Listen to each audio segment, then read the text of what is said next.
The first service was sort of nervous, so let me assure you nobody's going to get shot, okay? Pastors asked me to tell you a little bit about the celebration that we have this weekend, our Independence Day. So I'm going to talk to you a little bit about what it is, how it got started, and why we celebrate. And let me begin on about 5 a.m. on an April morning in 1775. 77 American men went to their cupboards or their closets or even reached above their mantle and removed something very similar to this, a gun that's more appropriately, if you will, suited for shooting quail or pheasant. And as they gathered on Lexington's green common area, they stood across from 700 well-trained militia that not only carried guns like this, but guns even better than this. And in a moment's hesitation, a few of the Americans began to depart, and then rang out that shot that they say was heard all around the world. And as the smoke began to clear on that green, 8 Americans lay dead, 10 wounded, and 1 British soldier died. Thus began our American Revolution. And what we know that came to pass in the years that followed really began as the legal separation of the 13 colonies from Great Britain on July 2nd, 1776, as our Second Continental Congress voted to approve a resolution of independence that had been proposed by Richard Henry Lee of Virginia, declaring the United States independent from Great Britain's rule. Now, after the voting, Congress turned its attention to the actual wording of our declaration, which they finally approved on July 4th of 1776, which is the living document that we have now that we call our Declaration. But you know, for the first 15 or 20 years after that declaration, not much celebration went into July 4th. Most of the celebration was surpassed by bickering and arguing with a partisan government, such that not much celebration occurred. Then the celebrations of the 4th of July became a little more common almost 100 years later in 1870, when the Congress first declared July 4th to be a national holiday, along with a bill that recognized several holidays that we celebrate today, one of which was Christmas. I think John Adams, in writing to his wife Abigail, put it very poignantly when he said, "The day of July in 1776 will be the most memorable epoch in the history of America. I'm apt to believe that it will be celebrated by succeeding generations as the great anniversary festival. It ought to be commemorated as a day of deliverance by solemn acts of devotion to God Almighty. It ought to be solemn in pomp and parade with shows, games, sports, guns, bells, bonfires, and illuminations." Sort of similar to what we have today. From one end of this continent to the other, for this time forward and forevermore. You see, one thing that makes our country special is that it guarantees us certain rights, certain freedoms. You use these rights every day when you pray, or you decide not to, when you read a newspaper, or you meet or talk with friends. You can do these things because our country guarantees us the freedom to do so, to practice religion the way we want, to say or write what we want, to even go where we want. You know, our past president, Abraham Lincoln, said it well, I think, and I'll quote. He says, "We look back and we find a race of men living in that day whom we claim as our fathers and our grandfathers. They were iron men. They fought for the principle that they are contending for, and we understand that by what they then did, it is followed that the degree of prosperity we now enjoy has come to us. We hold this annual celebration that we call Independence Day to remind ourselves of all the good done in the process of time and how it was done and who did it, and how we are historically connected to it. In every way, we are better men and women in the age, the race, and the country in which we live for these celebrations. He said that that's the electric cord in that declaration that links the hearts of patriotic and liberty-loving men together, that will link those patriotic hearts as long as the love of freedom exists in the minds of men throughout the world. And thus the words that we read, when in the course of human events it becomes necessary for one people to dissolve the political bonds which have connected them with another, and to assume among the powers of earth the separate and equal station in which the laws of nature and of nature's God entitles them. A decent respect to the opinions of mankind requires that they should declare the causes which impel them to the separation. We hold these truths to be self-evident, that all men are created equal, that they are endowed by their Creator with certain inalienable rights, that among these are life, liberty, and the pursuit of happiness. Ladies and gentlemen, this is why we celebrate today. May God bless America.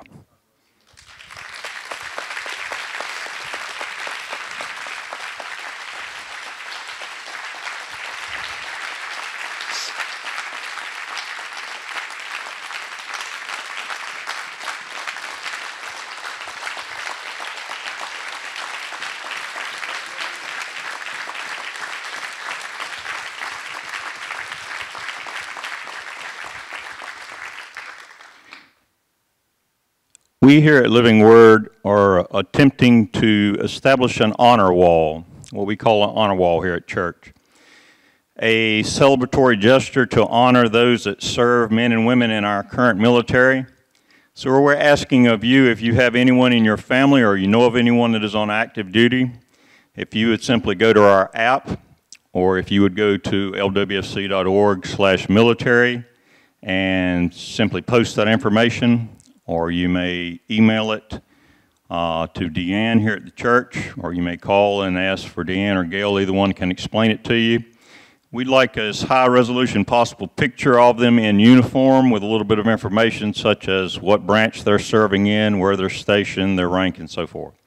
So if you would do that and help us honor those that are currently serving, we'd appreciate it. Thank you. Thank you, Alan. Thank you, Dr. Alan Young. You may be seated.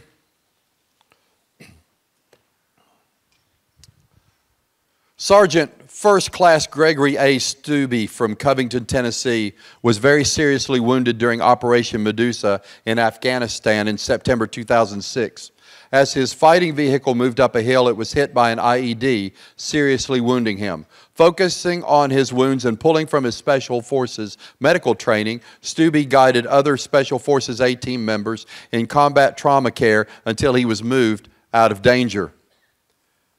Greg began his Special Forces career when he volunteered and completed Special Forces Assessment and Selection in 1992 at the U.S. Army John F. Kennedy Special Warfare Center and School. He graduated the Special Forces Qualification Course as a Special Forces Medical Sergeant, or 18D. This medical training includes extensive trauma management, surgery, anesthesia, orthopedics, pediatrics, pharmacology, obstetrics, labor and delivery, minor dentistry, and even limited veterinary medicine.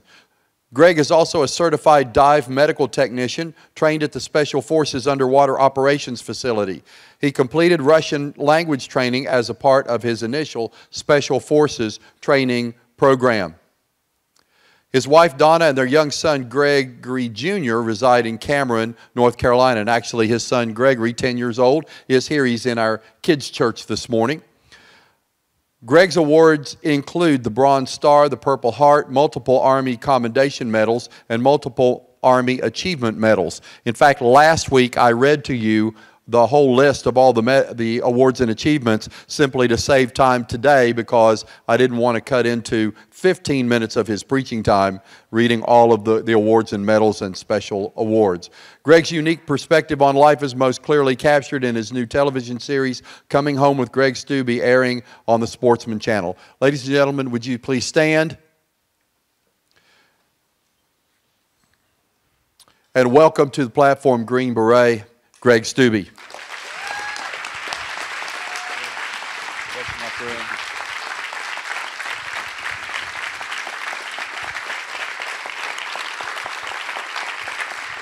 Thank you. Thank you very much. There's so much I want to say to you. Please sit down. I'm just Greg. That's it. I think, with a list of accomplishments and people want to read what awards you've gotten in the military, I think Dr. Young and probably many others of you here would attest to the fact that those awards and decorations you get in the military, that's just the stuff you get for not going AWOL. If you come to work every day as an American soldier, you're going to do good things. It's just the way it is, because it's our American character, it's our American culture of service to serve something bigger than ourselves and to serve it beyond sacrifice if and when it becomes necessary. I'm just a proud person. I'm a proud American to be a part of not only our military, but our Christian culture.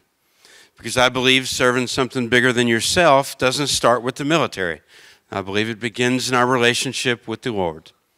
And I learned a lot through the course of my 23 years in the Army and some of the pretty harsh experiences that I had in combat. If I could go back and take it all away, I would not. I would rather be who I am today and go back through it again than go back and not have the benefit of learning what the Lord put in my lap for me. You see, I had the fortunate opportunity to see my own intestines laying on the ground. I had the great fortune of being on fire for an extended period of time. Yep, got shot a couple times, and that was a delivery method too. The Lord got the message to me. And I used to make fun of people. It was witty and humorous to me. It was great satire in life that people would come to God because of great adversity. Oh, you were in a bad accident. You almost died. Better get God. Oh, now you're aging. You're getting near death, perhaps. You could kick off any time. Better get God. And it was funny to me that people would turn to him in a crisis even though they never knew he was there throughout their whole life before that. And then what happened to me? I was raised in a church. I knew about the Bible. I'd read it, even gone to a Christian school. But I spent years out of the church making fun of people for these reasons. Then came a critical moment in my life where I'm blown up, burned, and shot. And I'd better get God all of a sudden. It wasn't so funny anymore. It was a very, very humbling thing to realize that God spared me. I had seen wounds like that on other people, but they were already dead. And there I was, I got to come home. I got to be a part of this country as a citizen again, which is the greatest gift you could ever receive, by the way.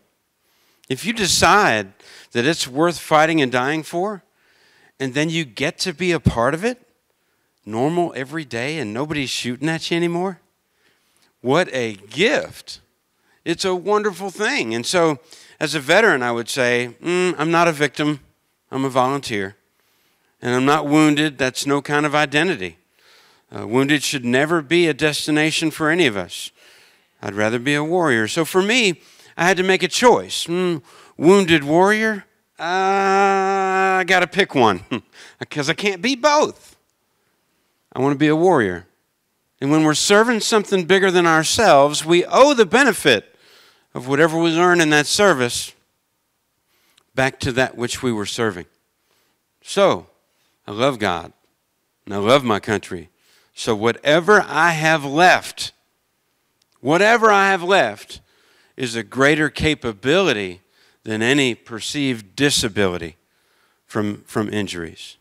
And we're all wounded if you think about it. You might have been discriminated against at work. Someone said something bad to you. You were treated poorly as a child. All of us probably could find a reason to feel wounded or to feel like a victim. But then we're not helping anybody, are we? Nope. At that point, we're just trying to gain sympathy from other people. And I think that's a very negative tone, and I think the Lord calls on us to be strong and see our blessings rather than focus on anything that might have gone wrong. So for me, I'm proud to be here. I'm humbled that you would even listen to me because I ain't nobody. All I am is one tiny, tiny little cog in a big old wheel that's been turning for more than a couple hundred years now. And if you think that it's pretty neat that I was in the military or that I was a Green Beret, I would ask us all to be mindful this morning that I'm Johnny-come-lately. I've still got Similac on my breath compared to the veterans that have fought for this freedom that we enjoy. And World War II is the last time that we had so much at stake. And my favorite bumper sticker says, if you're reading this, thank a teacher. If you're reading it in English, thank a World War II veteran. After that came the Korean conflict, of which we know very little. And I'd encourage everyone here, Google it. Have a look at the Korean War, because so many Americans fought and died there. So many walk through society today with those scars and everything that they saw and had to survive in horrible conditions, but we know nothing about it and we know nothing of them. So let's have a look at that and celebrate our Korean War veterans. And do I have any Vietnam veterans here? Dr. Young? Listen, if you're a Vietnam veteran, welcome home. Welcome home. Your generation taught mine that we ought to serve because it's the right thing, and we ought not ask anything in return. It's the right thing to do. I don't know what you're expecting to hear from some war-hardened Green Beret. But all I want to say is that I love you. And I do. And it's not hokey. It's not contrived. I'm not trying to win you over because I'm standing in front of you. Nope. And I don't even care if you ask me back again. I love you. I do. Because you're the picture of what I was fighting for. You're in church. We're all here to serve God. And the pastor and his wife here, you provide a springboard by which we can all better develop our personal relationships with God. And that's so valuable to me. You see, when the chips are down and the times get tough on the battlefield, you have to think about what makes it worthwhile.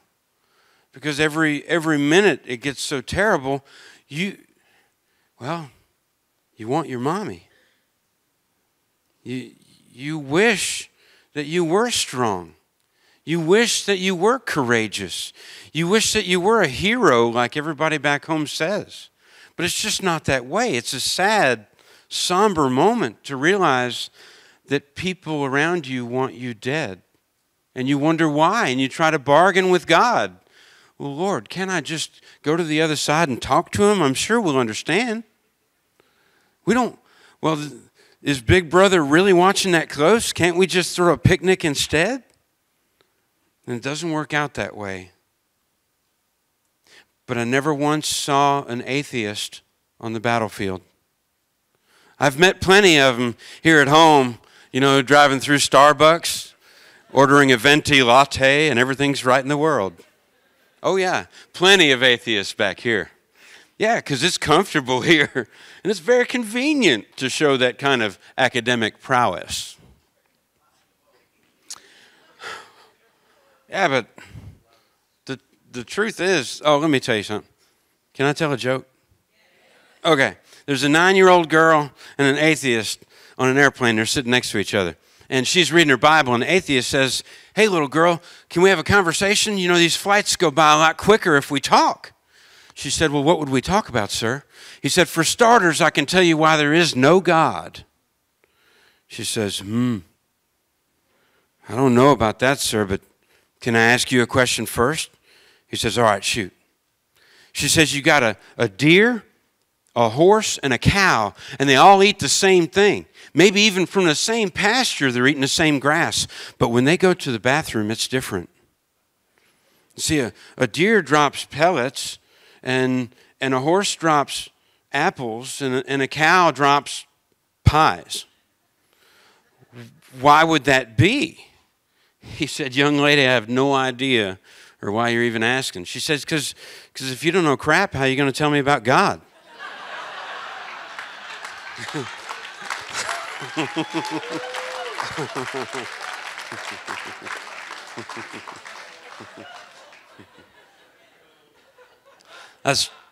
That's the way a country boy sees it anyway. So here I am. I get to be here, and it's really neat for me to have found God. And I don't care how it happened, just as long as it happened. And for you, I don't care how it happens, as long as it happens. For a long time, I thought you couldn't be a Christian unless you were kind of a nerd and a sissy. Right? Yeah, because you got to be passive and kind of feminine. Oh, yeah. And it's just not true. Look at the biblical context for war. Look at the biblical context for being a warrior. Now, I'm not in the army. I'm celebrating Fort Living Room. The origin of our core values. It comes from our home. It comes from our God-given freedom. That's right, God-given. Freedom isn't handed out by some human being. Doctor, we are endowed by our Creator. That's it. But there are evildoers around the world that will try to take that away from us and others. And I'm so proud to have been part of the American team that goes anywhere in the world necessary to stop that evil and to restore God's freedom for us. Yeah, we don't fight here in the United States. We're going all over the place, fighting for people we don't even understand. We don't speak their language. We may disagree with so many things about their culture.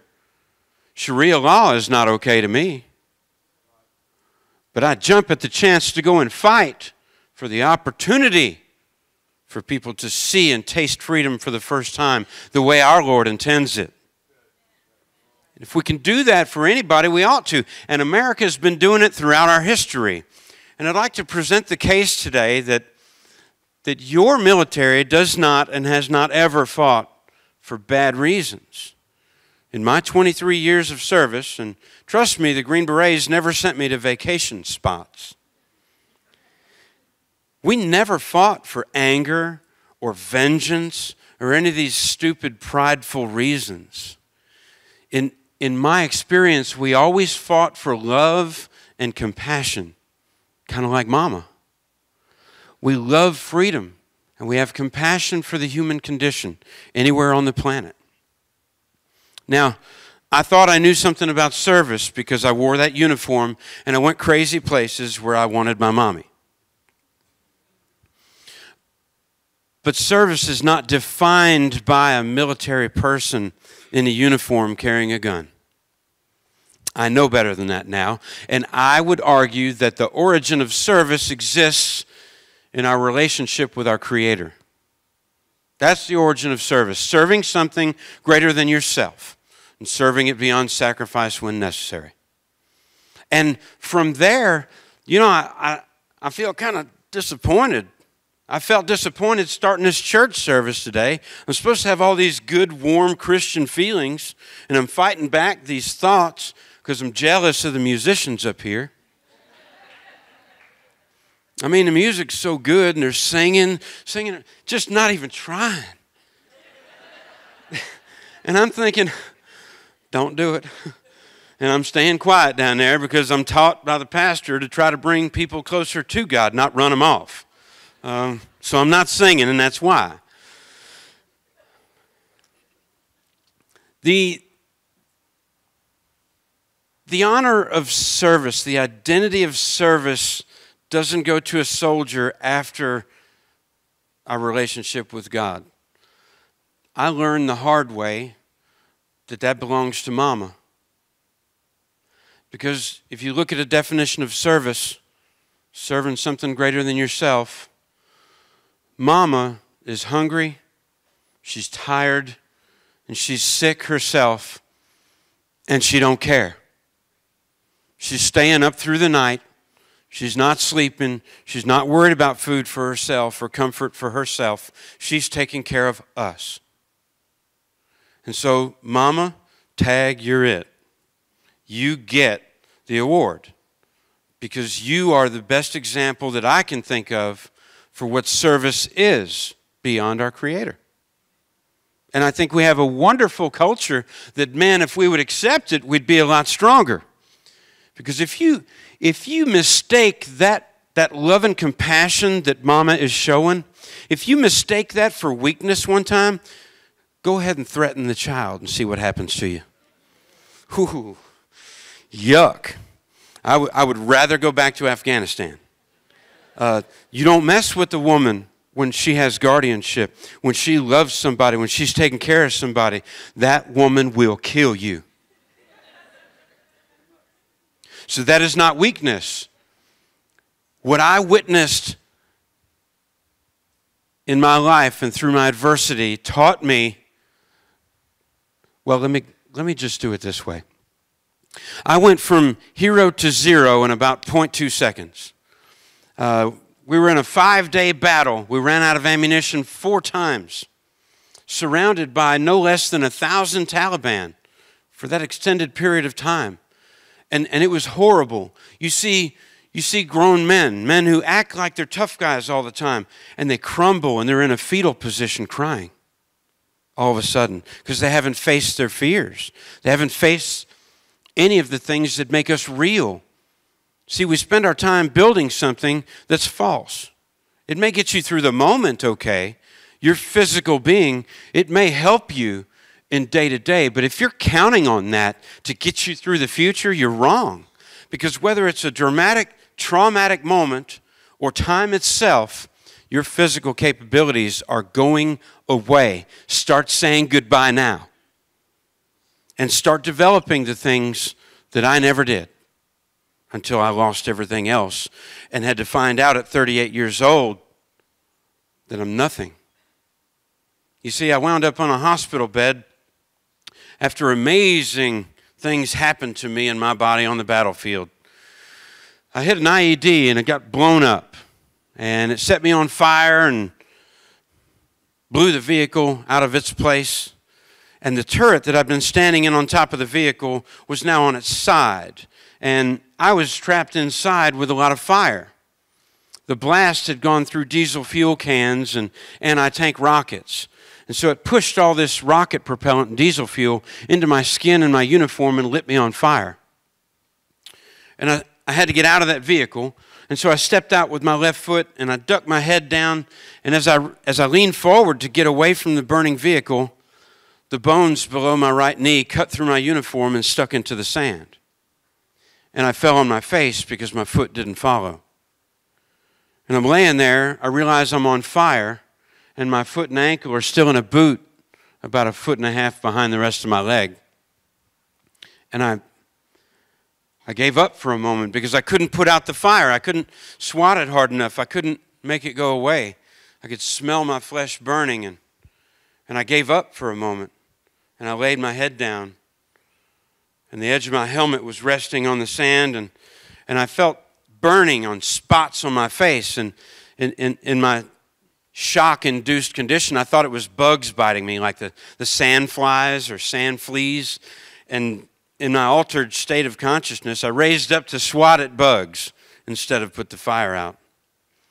But when I raised up, I realized it was machine gun fire hitting the sand around me, and specks of sand were hitting my face. So I found a new reason to crawl. And I started heading away from the burning vehicle and into the marijuana field that was beside us.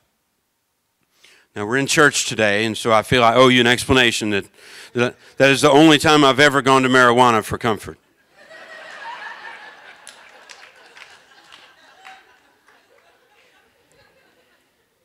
So as I'm trying to get to where they can't see me anymore, they're shooting, and one of the bullets hits me in the right knee. And then I got a Forrest Gump wound. Something bit me in the buttock. And it passed through and destroyed my hip and pelvis on the other side. I didn't know yet how bad I was hurt because it felt better actually when that second bullet hit me, because I could breathe better, but I didn't know why. All the pressure had been relieved. The bullet had released my intestines out a hole in my right side. And they were laying in a pile in the sand beside me. And I was trying to pick them up and pull them back to me, and I couldn't. I could only grab one little piece of them because they were too slippery.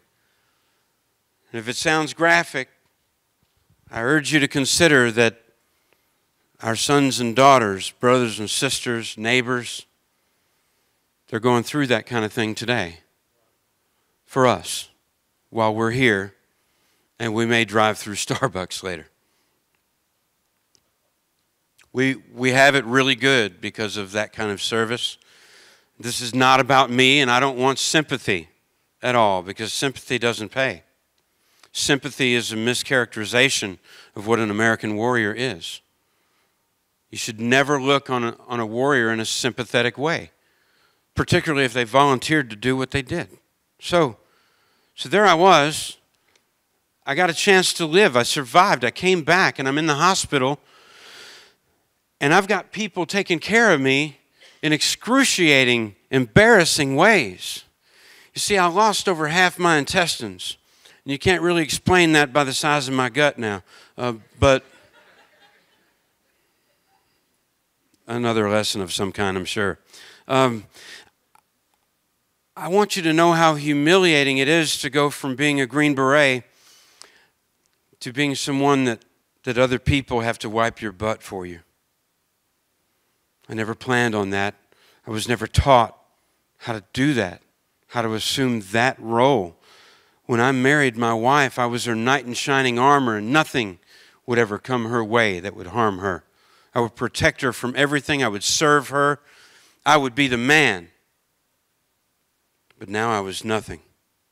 Now, everything that I had spent my entire adult life, I was 38 years old and an invalid laying in a hospital bed, and 10 to 20 times a day, they would have to come in and wipe my butt so the poop wouldn't go in sterile burn dressings. Yeah, more graphic stuff. Is it too graphic for you in church? Is it too graphic when we believe and we follow Jesus Christ? What did Jesus go through for us? I wanted to kill those people that did that to me.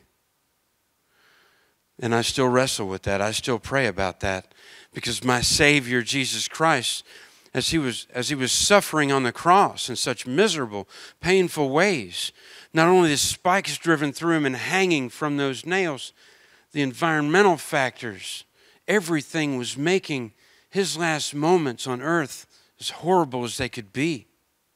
And what did he say? He said, "Lord, please forgive them. They know not what they do." And what would I give for that kind of strength? What would I give to be that big? And I want to be. And I try really hard now. And that's our obligation as Christians. Love them. And if we would do that, how much better off would we be every day? You wouldn't have this ongoing battle with your neighbor. And on that subject, there's probably somebody here you don't like. Don't look at them. Pick the person that you can't stand. When they come in the room, you feel like they're stealing your oxygen. You hear them talking, and it's just wah, wah, wah, wah, wah. It grates on your nerves. You can't tolerate it. You don't understand how they can be seen as a member of the same society that you're in, or get any respect from anybody. You just don't like them. Well, you're looking at the person that's probably going to save your life one day.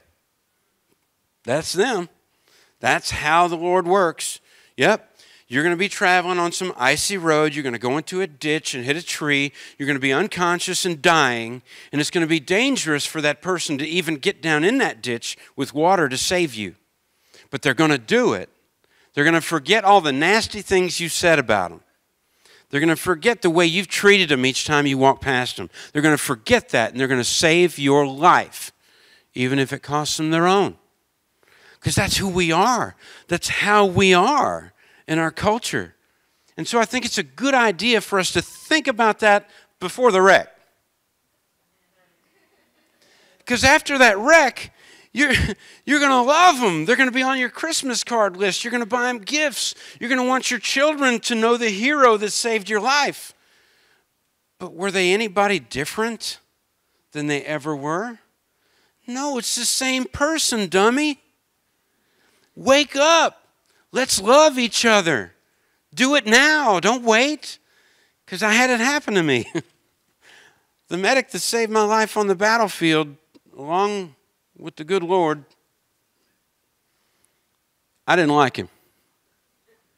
In fact, I had flunked him from medical training 2 years previous.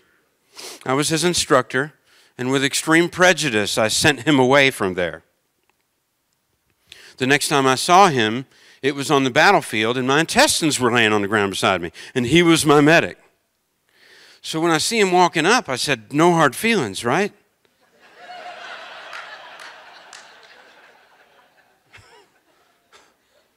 And all of a sudden, I love that man.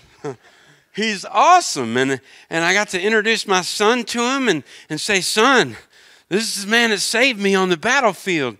He's a true hero. And his name was Riley Stevens, and I wrote his name down on a Post-it note. And I put that Post-it note on my computer monitor, and I would call him. I was going to make a routine out of visiting with him. And 2 years went by, and I got busy with my life, and I never called him. And then I got a phone call that he was killed in Afghanistan. Hard lessons. Number one, to have written him off and judged him the way I did. Little did I know he would save my life. And then little did I know I wouldn't have time before the Lord took him. I didn't take the time. I didn't make the time to be a good enough person to show him that I loved him. You don't get a do-over. It's a short time. Let's do it right. This is ELE Day, people. Everybody love everybody. Let's just make it a rule.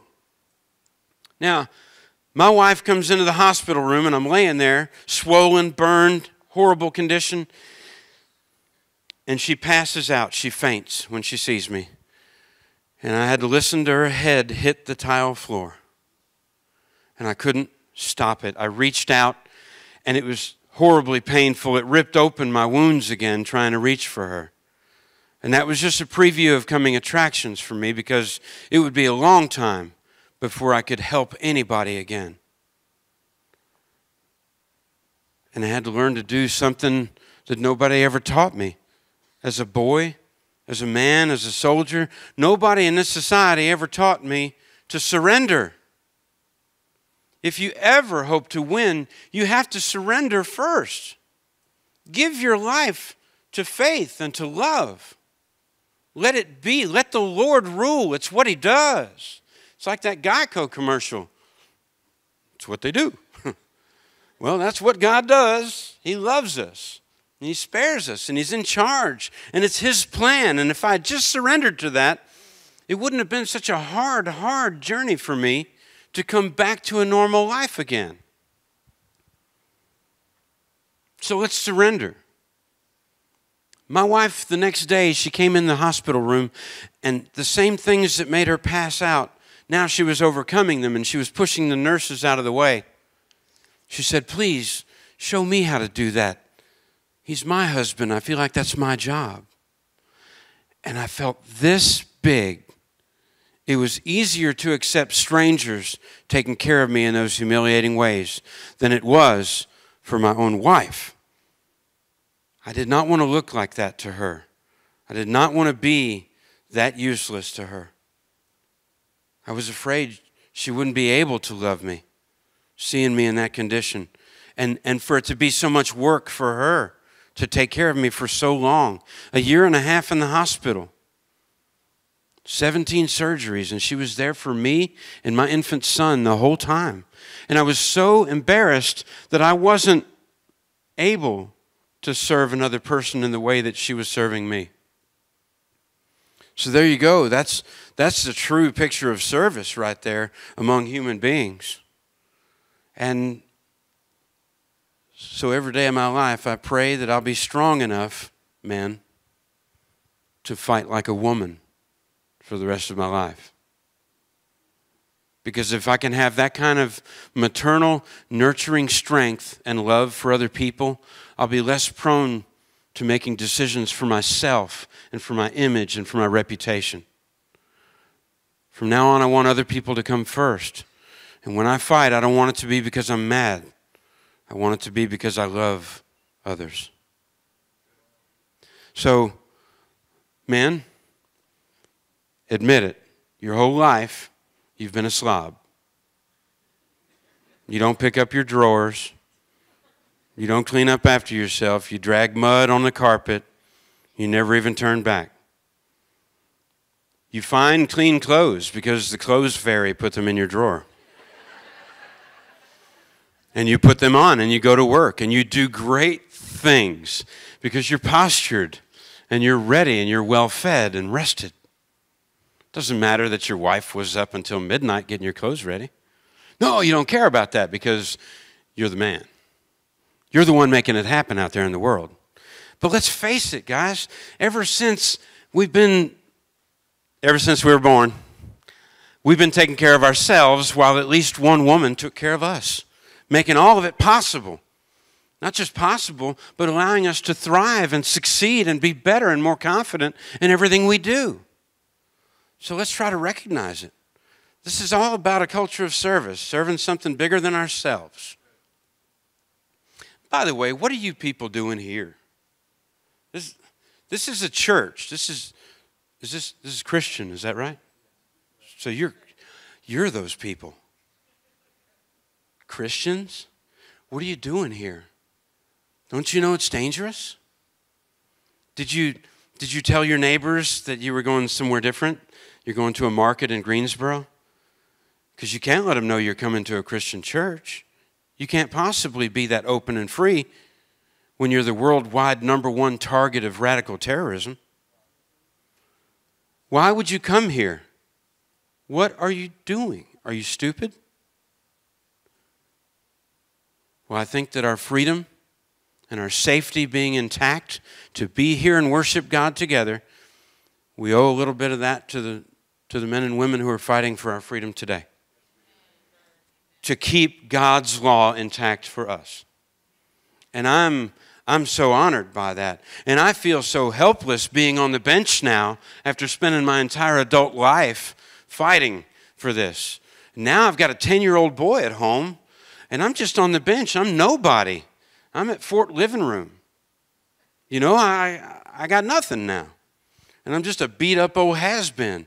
And I'm really hopeful that our culture will stay strong enough and thrive well enough that the people tomorrow will still want to volunteer to protect this great nation under God. So guess what? Tag, you're it. We are all it because we make up the fabric of this nation. If you've never served in the military, and if you've never... have you paid taxes before? Okay, so if you've never been in the military and you paid your taxes, raise your hand. Okay, that makes you my boss. And I'm tired of hearing you say that you don't have a right to make a comment because you've never been in the military. Or you've never been wounded, so you can't really say anything. No. The military was chartered because this thing we have is great and it deserves to be protected. And the military does not guide the country guides the military, and thank God for that. So you are the fabric of the nation, and you had better be willing to step up to the plate and say that you expect more from your veterans. See, for me, when I look at a Purple Heart Award that I got for getting blown up, I forgot to duck, so they give me an award. What is that? You know? But I look at it and I see a profile on it of George Washington, our first president. And is that all he was? No, that's General George Washington, who was in so many fights, so many battles for us, for the future of this nation, for the birth of this nation. He fought, and it wasn't all awesome victories. That man had hardships that are immeasurable. He lost people to hypothermia. People were dying around him all the time, and they had humiliating defeats and had to withdraw and try again. But when his military service was over, he was called upon. He was asked to serve as our first president, and he did so. So his service didn't stop when he took off the uniform. He made this a better place for all of us. And in that vein, I think that all veterans ought to be uniquely qualified to be better citizens and leaders. And so I think you as a citizen should expect more. And if you see your veterans as sympathetic characters, oh, you were in the war?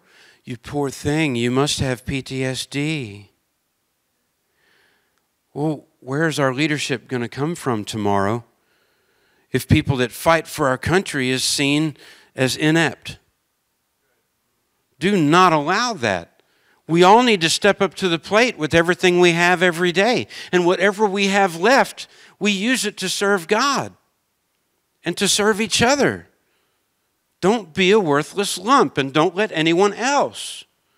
We all have reasons to say that we're wounded. Whether you've been discriminated against at work or you weren't loved enough by your mother, whatever it is, we can all make excuses for ourselves. But God calls on us to do more than that, to be more than that. And if you're expecting your life to be the very best that you're aware of, or else you can't serve, no, you missed the boat. We can all serve each other.